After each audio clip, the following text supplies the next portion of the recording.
अस्सलाम वालेकुम फैसल, छा हाल आहे? अल्हम्दुलिल्लाह ठीक ठाक। ठीक आहियो, तबियत ठीक आहे? जी अल्लाह जो बे छा थी रहियो आहे ज़िंदगी में? फैसल छा थी रहियो आहे ज़िंदगी में? सवाल सोचे समझे मां पुछो आहे। हाँ मां समझी वियो। पर जी मां फैसल जी अज़मत खे, फैसल जी हिम्मत खे, फैसल जी कमिटमेंट के सलाम कयां थी। त फैसल खे चोट लगी हुई, हाँ दिल ते न लगी, पेर ते लगी, पेर ते धक लॻो फैसल खे, ऐं फ्रैक्चर बि आहे पेर में, ऐं उन सां गॾु फैसल पंहिंजी कमिटमेंट पूरी कंदे असांजे सेट ते पहुचाइनि। So thank you so much. ऐं चवंदा आहिनि त पंहिंजे कम सां मोहबत करणी, कम खे इबादत सम्झण बि असांजे दीन में सेखारियो वियो आहे। बिस्मिल्लाह कयूं था, छा ठही रहियो आहे सलाम रमज़ान जी? बिल्कुलु सिंपल रेसिपी ठाहियां पियो, छाकाणि तबियत बि अहिड़ी आहे त मूंखे सम्झ न पिया त मां चयो टमाटर जा पकोड़ा ठाहियूं था। टमाटर जा? हाँ, ॾाढा मज़े जा ठहींदा आहिनि। घर में बि असां ठाहिया आहिनि, ट्राई कया आहिनि। टमाटर खे स्लाइसिस मोटा कटिजो, ठीकु आहे, ज़्यादा ॻरियल न हुजनि, थोरा सॉफ्ट बि न हुजनि, सुठा टमाटर हुजनि।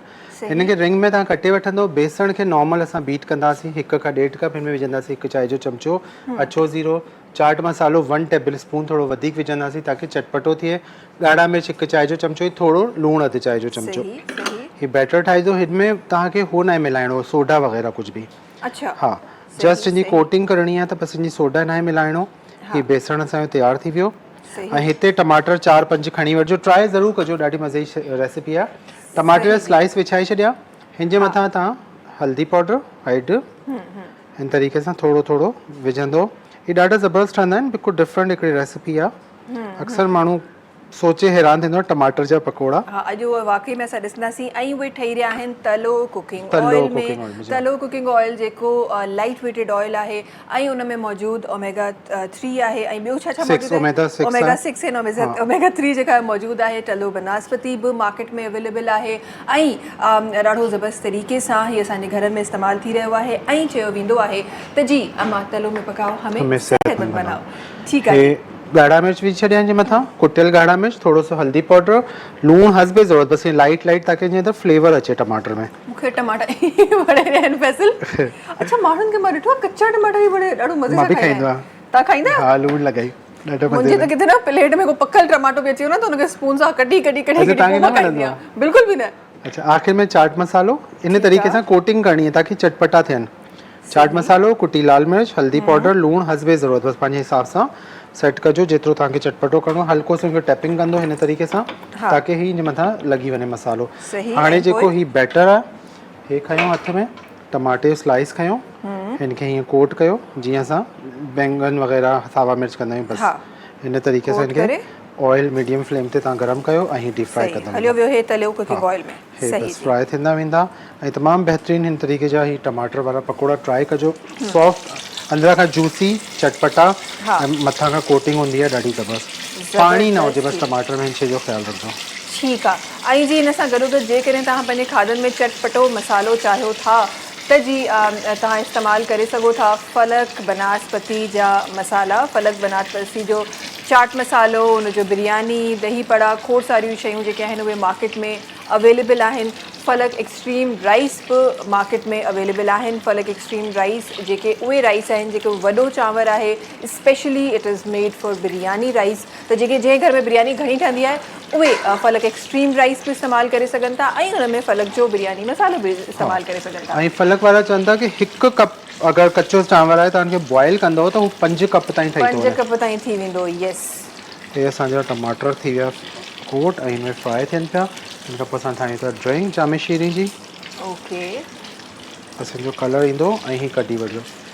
हाँ, बिकॉज़ अगरि घणो कंदासीं त मुंहिंजे ख़्याल में टमाटो सॉफ्ट थी वेंदो न। टमाटो सॉफ्ट थींदो, मथां खां क्रंची हूंदो जीअं असां पकोड़ो खाईंदा आहियूं, लेकिन अंदरां खां तव्हांखे चटपटो हिकिड़ो टमाटर जो टेस्ट आहे। हे असांजी थी वई रेसिपी कंप्लीट। बसि ब्राउन थियनि जेसिताईं असां ड्रिंक ठाहे था वठूं कड़छी जामे शीरी। ठीकु आहे। इन खां पोइ असांजे किचन में ठही रही आहे ज़बरदस्त तरीक़े जी ड्रिंक, कड़छी जामे शीरी जी ड्रिंक असां ठाही रहिया आहियूं। कड़छी जामे शीरी जेको लाइट रिफ्रेशिंग आहे, कड़छी जामे शीरी जी ड्रिंक ठही रही आहे। 1 गिलास में 4 खाइण जा चमचा, ऐं अगरि 1 तव्हां जग ठाहींदो त हाफ कप विझंदा। ठीकु आहे जी। त ही असांजी फ़ौरन सां ठहण वारी जेका ड्रिंक आहे उहा बि रेडी थी वई। इलायची फ्लेवर अॼु असां हिन जो यूज़ कयो आहे।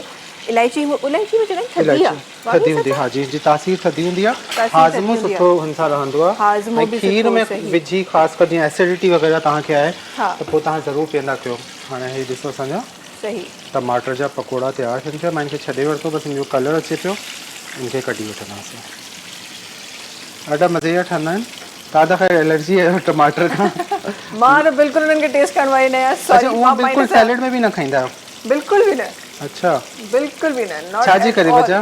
ख़बर न आहे, शुरू खाई इहो मां सोचियो कोन्हे यार। इवन तव्हां ख़बर, मां पहिरीं त सैलेड बि कोन खाईंदी हुयमि, सैलेड न खाईंदा? बिल्कुल भी न खाईंदी हुयमि। हाणे वरी बि थोरो थोरो आहिस्ता आहिस्ता मूं पंहिंजो टेस्ट डेवलप कयो आहे, पंहिंजे टेस्ट जे हिसाब सां सैलेड्स खे ठाहे ऐं पोइ मूं पंहिंजो टेस्ट डेवलप कयो आहे।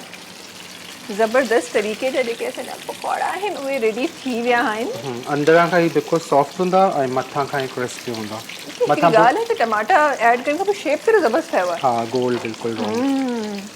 बसि हीअ कि कोटिंग सुठी हुजे त टमाटो तव्हांजो सुठो ठहंदो, न त अगरि कोटिंग सुठी न हूंदी त टमाटो ऑयल में निकिरी वेंदो सॼो, ख़राबु थी सही। वेंदो। अच्छा, हिन जी जेका असां हे जेको बैटर असां ठाहियो हो उहो ओतिरो ई हो जीअं असां नॉर्मली नॉर्मली जंहिंखे डिप करण लाइ ठाहींदा आहियूं न, सेम उहो ई हूंदो आहे। सही आहे।